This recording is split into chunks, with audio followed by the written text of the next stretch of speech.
मना करेलू कोनो बात पा चलो न सुते संगे पलंग पा मना करेलू कोनो बात पा चलो न सुते संगे पलंग पा हमर दिलवा के सरधा पुराइदा हो। अच्छा कोरा में धरी न भइल जाता दरदिया ह सटी के हम ना सोतब राउर बजरिया ह कोरा में धरी न भइल जाता दरदिया ह सटी के हम ना सोतब राउर बजरिया ह। हर काहे नहीं को समझ Music by Aman Rock.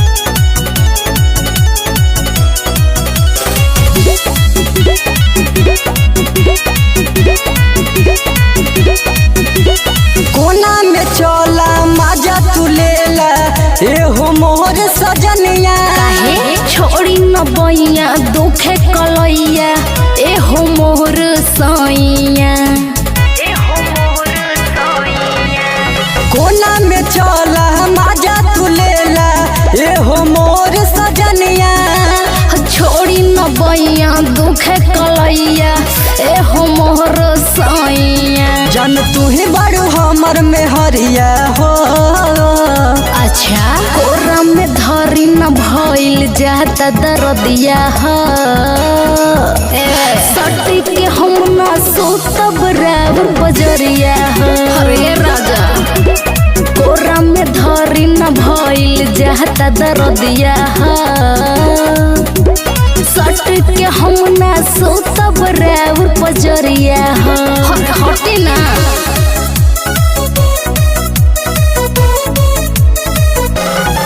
Music by Aman Rock.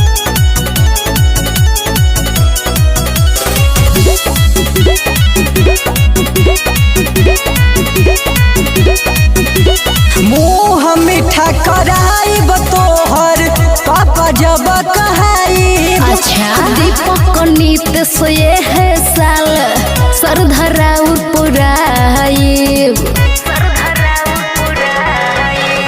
मुँह मीठा कराइब तोहर पापा जब कहाइब।